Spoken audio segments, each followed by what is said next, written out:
ব্যবসা বাণিজ্যের বিশ্লেষণ নিয়ে ডিবিসি নিউজের নিয়মিত আয়োজন টালি খাতায় স্বাগত জানাচ্ছি আমি হিমাদ্রি রাহা। অস্থিরতা কাটছে না পুঁজিবাজারে। আইপিওতে মন্দাভাব, বিনিয়োগকারীদের আসা যাওয়া, লেনদেন কমে যাওয়া, বাজার মূলধন কমে যাওয়া ও সূচকের পতনের মতো নানা ঘটনায় অনিশ্চয়তায় দোদুল্যমান দেশের পুঁজিবাজার। দেশের রাজনৈতিক পট পরিবর্তনের পর অর্থনীতির নানা খাতের সংস্কারের পাশাপাশি পুঁজিবাজারও চলছে সংস্কার, তারপরও অস্থিরতা যেন কাটছে না। এসব নিয়ে আমাদের আজকের আলোচনার বিষয়, পুঁজিবাজার বলে কি কিছু আর আছে? আলোচনায় আমাদের সাথে ভার্চুয়ালি যুক্ত হবেন বাংলাদেশ সিকিউরিটিজ এক্সচেঞ্জ কমিশনের সাবেক চেয়ারম্যান ফারুক আহমেদ সিদ্দিক এবং ঢাকা বিশ্ববিদ্যালয়ের অ্যাকাউন্টিং অ্যান্ড ইনফরমেশন সিস্টেমস বিভাগের সহযোগী অধ্যাপক ও পুঁজিবাজার সংস্কার কমিশনের সদস্য আল আমিন। আপনাদের দুজনকে স্বাগত আজকে আমাদের টালি খাতায়।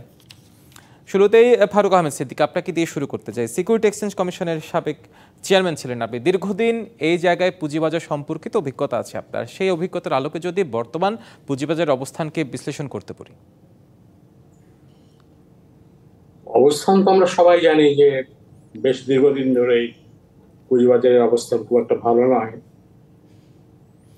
তো এটা তো একটা যে ম্যাক্রো ইকোনমিক সিচুয়েশন আমরা আছি, এখান থেকে একটু উত্তরণ না ঘটা পর্যন্ত আমাদেরকে একটু ধৈর্য ধারণ করতে হবে। আমাদেরকে একেবারে যদি খুব ইনহেস্ট কালকে দ্রুত উন্নতি হয়ে যাবে এরকম ধারণা করি, সেটা অবস্থা হবে। আমরা এমন একটা সময় বাস করছি যখন ম্যাক্রো ইকোনমিক লেভেলে আমাদের রিজার্ভের স্বল্পতা আছে, আমাদের হাই ইনফ্লেশন রেট আছে, আমাদের একটা হাই ইন্টারেস্ট রেট রেজিমে বাস করছি। সুতরাং এই ধরনের অবস্থায় হয়তো ধীরে ধীরে আমাদের উন্নতি হচ্ছে। এই অবস্থার উন্নতি না ঘটা পর্যন্ত আমাদেরকে একটু ধৈর্য ধরতে হবে এবং তার পাশাপাশি আমাদের যে রাজনৈতিক অস্থিরতা, এটাও একটা কারণ। একটা দীর্ঘমেয়াদী সরকার না থাকলে দেশি এবং বিদেশি লং টার্ম বিনিয়োগ আশা করা খুব সমীচীন হবে না। এটার জন্য কিছুটা সময় প্রয়োজন হবে। তো আমি বলবো যে অবস্থা হয়তো বর্তমানে একটু খারাপ, মানে বেশ খারাপ আছে, কিন্তু এটা দীর্ঘস্থায়ী কিছু ব্যাপার না। এটা আমাদের একটু ধৈর্য ধরতে হবে। এটা ভবিষ্যতে অবশ্যই ইমপ্রুভ করবে। অর্থাৎ এই মুহূর্তে ধৈর্যের কোনো বিকল্প নেই, ধীরে ধীরে হয়তো উন্নতি হবে। যাই হোক, বিনিয়োগকারীদের কাছে এই মুহূর্তে আসলে তাদের আর্থিক পুঁজির চেয়ে বড় পুঁজি হচ্ছে ধৈর্য ধারণ করা। যদিও বিনিয়োগকারীরা এই ধৈর্য শব্দটির সাথে অনেকদিন ধরে পরিচিত, যায় না তারা কাহাতক আর ধৈর্য ধরবেন। আলামিন, আপনি এই বিষয়টি নিয়ে যদি আপনার পর্যবেক্ষণ জানতে চাই, আপনি নিজেও এই সংস্কার কমিটির সদস্য এবং কিভাবে আসলে বিশ্লেষণ করবেন? ধন্যবাদ আপনাকে। ফারুক আহমেদ সিদ্দিকী স্যার কিন্তু অলরেডি বলেছেন যে ওই জায়গাটায়, সেটা আমি যাচ্ছি না। কিন্তু সবচেয়ে বড় সমস্যা আমাদের বাজারে যেটা হয়েছে সেটা হচ্ছে যে দীর্ঘদিন যে অনিয়মটা ছিল, সেই অনিয়মগুলো কিন্তু আপনি যদি চিন্তা করতে চান বা সবাই দেখেন, বিনিয়োগকারী বাজারে যারা আছেন বা যারা অংশীজন আমরা যাদেরকে বলি, প্রত্যেকে কিন্তু কম বেশি বিষয়গুলো জানেন। মানে অজানা যে বিষয় যে তা না, কারণ আপনি যদি খেয়াল করে দেখেন যে ধরনের কোম্পানিগুলো তালিকাভুক্ত হয়েছে, সেসব কোম্পানিগুলো কিন্তু কেউ ভ্যালু জেনারেট করেনি, জাস্ট তারা প্রাইসিং করেছে। আপনি যদি ভ্যালু জেনারেট না করেন একটা কোম্পানি, লং টার্মে কিন্তু সাস্টেইন করবে না। এবং লং টার্ম ইনভেস্টমেন্ট মানসিকতা কিন্তু কারো কোনো ছিলই না, প্রত্যেকেই ট্রেডিং এর সাথে ইনভলভ হয়ে গিয়েছিল। ট্রেডিং এর সাথে ইনভলভ হয়ে যাওয়ার কারণে যখনই দেখা গেছে যে অনেকগুলো প্রোব কমিটি হয়েছে, অনেকগুলো তদন্ত নাম পত্রিকা এসছে, বিভিন্ন বিষয় যখন আসছে, তখন কিন্তু ওই জায়গায় ফ্রেশ কোনো ফান্ড নিয়ে কেউ এগিয়ে আসেনি।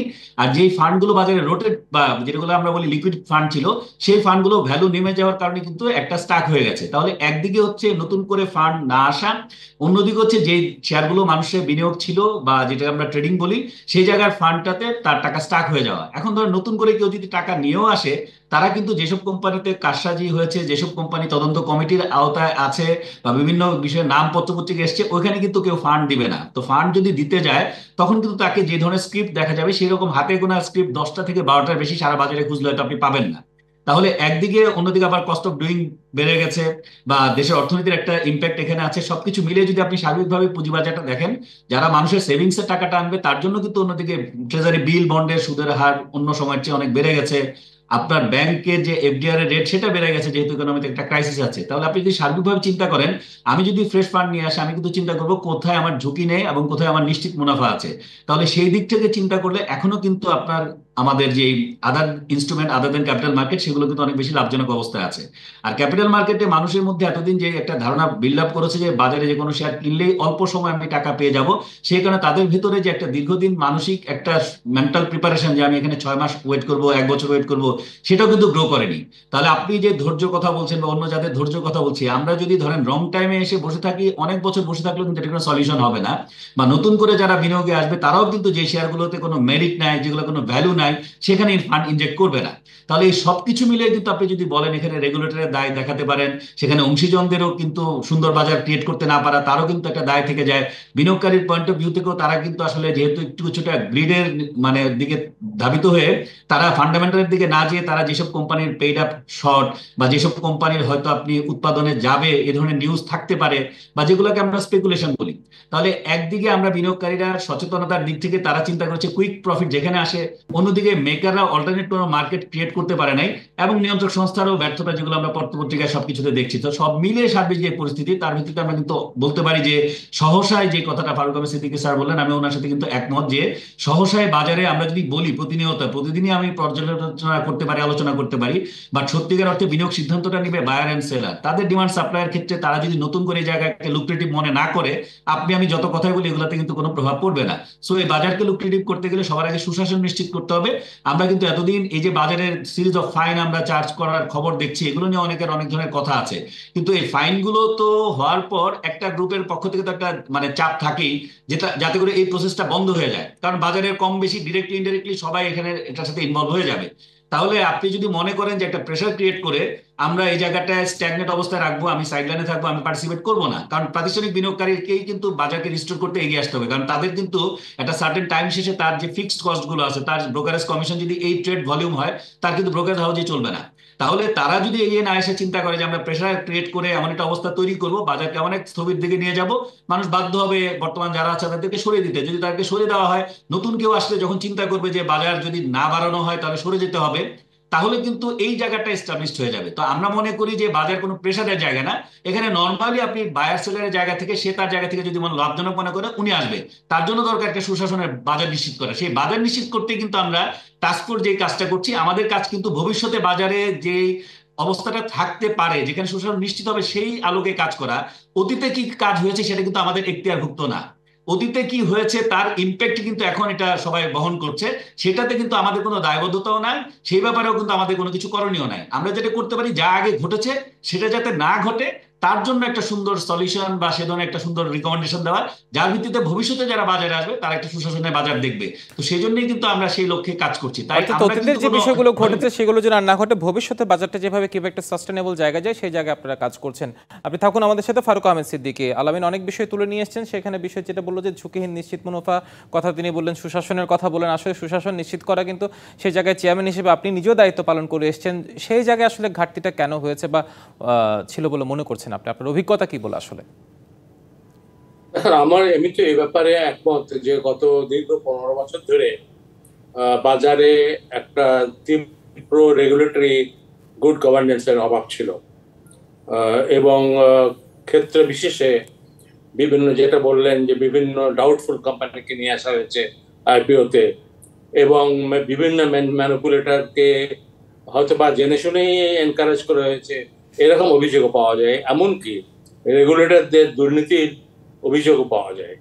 তো এই ধরনের পরিস্থিতিতে বাজার খারাপ থাকা স্বাভাবিক, এবং তার উপর যোগ হয়েছে গত 3-4 বছরে একটা ম্যাক্রো লেভেলে যে ক্রাইসিস আমরা ফেস করছি, সেটা ম্যাক্রো লেভেলে যদি এই ধরনের ক্রাইসিস থাকে, মানি মার্কেটে যদি এই ধরনের ক্রাইসিস থাকে, তাহলে ক্যাপিটাল মার্কেটে এই ক্রাইসিসের একটা এফেক্ট পড়বে, এটা অত্যন্ত স্বাভাবিক। কারণ মানি মার্কেট থেকে ক্যাপিটাল মার্কেটে ফান্ড ফ্লো সীমিত হয়ে গেছে। এবং যেটা উনি বললেন যে ট্রেজারি বন্ডের রেট যদি 12%-এর উপরে হয়, তাহলে এনশিওর্ড একটা 12% নিশ্চিত একটা মুনাফা থেকে আমি কেন ঝুঁকিপূর্ণ এড়াতে আসবো। এবং এটা করতে হয়েছে এই জন্যই যে আমাদের ইনফ্লেশন কন্ট্রোল করতে হচ্ছে। আমাদের ইনফ্লেশন কন্ট্রোল করতে হলে আমাদের নীতি সুদ বাড়াতে হচ্ছে। আমাদের যেহেতু ট্যাক্স আদায় হচ্ছে না, সুতরাং আমাদের ব্যাংক থেকে আমাদেরকে লোন নিয়ে সরকার পরিচালনা করতে হচ্ছে। এই সমস্ত ব্যাপক একটা ম্যাক্রো লেভেলের সমস্যা ক্রিয়েট হয়েছে গত 3-4 বছর ধরে। তো এই সরকার এই সমস্ত জিনিস ইনহেরিট করেছেন এবং তারা যথেষ্ট চেষ্টা করছেন। আমি বলবো গত 6 মাসে একটা একটা স্থিতি অবস্থায় ফিরে এসছে। কিছু কিছু ক্ষেত্রে কিছু ইমপ্রুভমেন্ট হয়েছে। আমাদেরকে আবার আমি বলছি যে একটু ধৈর্য ধরতে হবে, ওভারঅল সিচুয়েশন একটু ইমপ্রুভ করবে। কিছু কিছু রেগুলেটরি রিফর্মস আমার মনে হয় দরকার আছে, মার্জিন রুলের ব্যাপারে দরকার আছে, আইপিও প্রাইসিং এর ব্যাপারে দরকার আছে, যে ক্যাটাগরি করা হয় এটা কোনো প্রয়োজনীয়তা আছে কিনা এইসবের ব্যাপারে দরকার আছে। অর্থাৎ একটা জিনিস একথা আসলে সত্যি যে পুঁজিবাজার মানে উত্থান পতন থাকবে, কিন্তু নেতিবাচক চিন্তাকে বাদ দিয়ে আসলে ইতিবাচক ধারায় ফেরার জন্য একটু সময় ধরে হয়তো বা অপেক্ষাটা এই মুহূর্তে জরুরি বিষয়, সবচেয়ে যে বিষয়টি মনে হচ্ছে আপনাদের পর্যবেক্ষণ অনুসারে। আপনারা থাকুন আমাদের সাথে, আমরা একটা বিরতিতে যাচ্ছি, বিরতির পর আমরা আবারও আলোচনায় ফিরবো আপনাদের সাথে। দর্শক, বিরতি নিচ্ছি। ব্যবসা বাণিজ্যের বিশ্লেষণে ডিবিসি নিউজের নিয়মিত আয়োজন টালি খাতায়, সাথে থাকুন। আবারও স্বাগত। ব্যবসা বাণিজ্যের বিশ্লেষণে ডিবিসি নিউজের নিয়মিত আয়োজন টালি খাতায়। আলোচনার বিষয় পুঁজিবাজার বলে কি কিছু আর আছে। আমরা আবারও ফিরছি আলোচনায়। আলামিন, আপনাকে দিয়ে বিরতির পর আবার শুরু করতে চাই। বিরতির আগে আপনি বেশ কিছু আপনার পর্যবেক্ষণ তুলে ধরেছেন সংস্কারের আলোকে। এখন যদি যে বিষয়টি বলতে চাই, আপনি সুশাসনের কথা বলেছেন, ঝুঁকিহীন নিশ্চিত মুনাফার কথা বলেছেন। আসলে আপনারা যে টাস্কফোর্সের মাধ্যমে যে সংস্কারের কাজটি করছেন, আসলে সেটির প্রস্তাবনাগুলো কি হতে পারে? দেখুন, আমরা ব্রডলি 4টা বিষয়কে হাতে রেখেছি, যেহেতু আমাদের খুবই অল্প সময়ের মধ্যে রিপোর্টটা দিতে বলেছে। ইনিশিয়ালি আমাদেরকে একটা যৌক্তিক সময়ের কথা বলেছে, বাট এটা যেহেতু একটা লম্বা প্রসেস, আমরা 4টা বিষয়কে প্রায়োরিটি দিয়ে সেটাকে আমরা সামারাইজ করেছি। নাম্বার 1 হচ্ছে বাজারে সবচেয়ে বড় ক্ষতির কারণ ছিল আমাদের ফোর্স সেলের কারণে সাধারণ বিনিয়োগকারী ক্ষতিগ্রস্ত হয়েছে। তাহলে মার্জিন যে ঋণটা ছিল, তো মার্জিন ঋণটাতে আমরা বেশ কিছু সংস্কার প্রস্তাবনা নিয়ে কাজ করেছি। যত অংশীজন আছে সবার সাথে কথা বলেছি। কথা বলে আমরা যে জায়গাটা রিচ করেছি যে মার্জিনটা দেওয়ার ক্ষেত্রে যে কাস্টমার প্রোফাইলিং করাটা, যে আপনি মানে যে কোনো জায়গায় ব্যাংকের একটা ছোটখাটো লোন নিতে গেলে কিন্তু আপনাকে একটা ডিউ ডিলিজেন্সের মধ্যে দিয়ে যেতে হয়, অনেক কমপ্লেক্সের ভিতরে যেতে হয়। বাট পুঁজিবাজারে আপনি একটা অ্যাকাউন্ট ওপেন করলেই দেখা গেল 15 ওয়ার্কিং ডে পর আপনার অ্যাকাউন্টটা মার্জিনেবল হতে পারে। এখন আপনার সেই মার্জিন ব্যবহার করা যদি প্রিভিয়াস কোনো ট্র্যাক না থাকে, আপনি যেটা ম্যানেজ করতে না পারেন, তখন যে কোনো স্ক্রিপ্ট আপনি যখন কিনবেন, তখন যখন আপনি একটা ফোর্স সেলের শিকার হবেন, তখন কিন্তু আপনার ব্যাকআপ না থাকার কারণে, যেহেতু অ্যাসেটের উপর বেস করে মানে শেয়ারের উপর বেস করে আপনাকে ঋণ দেওয়া হচ্ছে, সেই ক্ষেত্রে কিন্তু ওই যে প্রতিষ্ঠান ঋণ দিচ্ছে সেও ক্ষতিগ্রস্ত হচ্ছে, আর যিনি বিনিয়োগকারী উনিও ক্ষতিগ্রস্ত হচ্ছে। তো সেই কারণে আমরা এই জায়গাগুলোতে কিছু চেঞ্জ আনার চেষ্টা করেছি, যে মিনিমাম 10 লাখ টাকার মতো যদি আপনার ওই ইনভেস্টমেন্ট না থাকে, বা মিনিমাম 6 মাসে যদি সেকেন্ডারি মার্কেটে অপারেশনের কোনো এক্সপিরিয়েন্স না থাকে, তাহলে তারা এলিজিবল হবে না। কিছু কিছু জায়গায় আমরা আবার দেখেছি যে ধরেন কাস্টমারদেরকে যে সব হাউস লোন দিবে, সেই ক্ষেত্রে সেই যখন একটা আমরা মানে ডেট ইকুইটি রেশিওতে একটা মার্জিন কল থাকে, তখন আগে বিগত সময়গুলোতে দেখা গেছে যে মানে সিওরাও অনেক ধরনের লোন দিয়ে রেখেছে, যেটা 1:1 হয়তো বাজারে আছে, তারা হয়তো আনপ্ল্যান ভাবে 1:4-5 দিয়ে গেছে। এই ক্ষেত্রে অনেক ধরনের অনিয়মও হয়েছে, যেমন দেখা গেল কাস্টমার কনসোলিডেটেড অ্যাকাউন্ট থেকেও তারা মানে তাদের লোন প্রোভাইড করছে। এরকম বহু কিছু আমরা দেখেছি। তো যেই কারণে আমরা যেটা চিন্তা করেছি যে আসলে যিনি লোন দিবেন তাকেও একটা অ্যাকাউন্টেবিলিটির মধ্যে নিয়ে আসা, যিনি লোন নিবেন উনিও যাতে জেনে বুঝে নিতে পারেন, এবং তার যে পোর্টফোলিও থাকবে পোর্টফোলিওতে যাতে ইন্টারেস্টের রেটটা দিয়ে দেওয়া থাকে। অনেকেই কিন্তু রেটও জানেন, একটা ব্ল্যাঙ্ক কাগজে সই করে ফেলে। সেই ক্ষেত্রে তার আবার কিছুদিন পর পর আমরা আপনার হয়তো যে তার ওভারঅল যে স্ট্যাটাসটা আছে ব্যবসা, সেটাকেও মনিটর করার ব্যাপার আছে। তার মানে মেইন অবজেক্টিভটা হচ্ছে যে মার্জিন ঋণ যারা এফোর্ড করতে পারবে তারাই নিবে, এবং বাজারে যখন ফোর্স সেল আসবে তখন সে তার যাতে রিপেমেন্ট করার ক্যাপাসিটি থাকে, ফোর্স সেলের যাতে বাজারে ক্ষতি না হয়, সেই জন্য মার্জিন ঋণ হচ্ছে একটা ইম্পর্টেন্ট এরিয়া, সেটাতে আমরা কাজ করছি। এবং মিউচুয়াল ফান্ডটাকে আমরা দেখেছি আরেকটা পার্ট। মিউচুয়াল ফান্ডে কিন্তু গভর্নেন্সের মারাত্মক ফেলিউর আছে, যেখানে হলো কাস্টোডিয়ান, ট্রাস্টি এবং অ্যাসেট ম্যানেজার, তাদের যে স্পেসিফিক রোল, এই রোলগুলোর মধ্যে কিন্তু ডিফাইন ছিল না। তো আমরা সেই মিউচুয়াল ফান্ডের মধ্যে যেও কিন্তু আমরা যেমন ক্লোজ এন্ড মিউচুয়াল ফান্ডকে একটা আদালত থেকে কিছু ডিসিশন নিয়ে আসছে, যেহেতু সময় সংক্ষিপ্ত, আপনারা মানে যা না করলে নয় সেভাবে 4টা করে আপনারা সুপারিশ রাখার চেষ্টা করছেন। নিঃসন্দেহে এগুলো হয়তো অদূর ভবিষ্যতে কাজে দিবে। ওমর ফারুক আহমেদ সিদ্দিক, আপনার কাছে সবশেষ যে প্রশ্ন সেটি হচ্ছে, এই যখন অবস্থা ধাপে ধীরে ধীরে যখন পুঁজিবাজার আসলে ইতিবাচক ধারায় ফেরার চিন্তা ভাবনা করছেন, তখন আসলে বড় বড় প্রতিষ্ঠানগুলোকে কিভাবে আর একটু ইনভলভ করা যায়, আপনার কোনো পর্যবেক্ষণ বা প্রস্তাবনা আছে কিনা? বড় বড় প্রতিষ্ঠান মানে আমি ঠিক বুঝলাম না এটা। মানে যেসব প্রতিষ্ঠানগুলো আছে সরকারি বড় বড় প্রতিষ্ঠানের কথা বলছি আমরা, বিনিয়োগকারী যারা আছে তাদেরকে সব জায়গায় কিভাবে ইনভলভ করা যায়? বড় বড় প্রতিষ্ঠানকে নিয়ে আসার কথা বলছেন আপনি? হ্যাঁ হ্যাঁ, মানে যুক্ত করা, পুঁজিবাজারে যুক্ত করার যে বিষয়গুলো কথা বলছি। না না, এটা তো যারা যদি যুক্ত হতে চায় তারা আসবে, কারণ এটা তো বেসিক্যালি এটা বিভিন্ন যারা ডিএসসি আছে, সিএসএ আছে, এটা তাদের কাজ। এটা রেগুলেটরের কাজ তো নয় এই যে কাউকে যুক্ত করা বা বিযুক্ত করা। এটা প্রাইভেট সেক্টরের বহু কোম্পানি আছে, যেটা আলম সাহেব বললেন যে আমাদের দেশে মূল সমস্যা হচ্ছে আপনি যদি ইনভেস্ট করতে যান কোথায় ইনভেস্ট করবো? ভালো কোম্পানি সেরকম নাই যেখানে আপনি ইনভেস্টমেন্ট করতে পারেন, সামান্য কোটি কয়েক কোম্পানি আছে। সেজন্য আমাদের দেশে অন্ততপক্ষে 50টা অত্যন্ত ক্লাস 1 কোম্পানি আছে যেগুলোকে লিস্টেড করলে আমাদের ক্যাপিটাল স্টক মার্কেট সমৃদ্ধ হতে পারত। তো তারা আসছে না, বিভিন্ন কারণে আসছে না। আপনি তো তাদেরকে জোর করে আনতে পারবেন না। অর্থাৎ ক্ষেত্রটা তৈরি করে দিতে হবে। আমাদের সুযোগ আছে, কিন্তু ক্ষেত্রটা আসলে বিনিয়োগটা কোথায় করবে, কেন করবে, সে নিশ্চয়তাটা।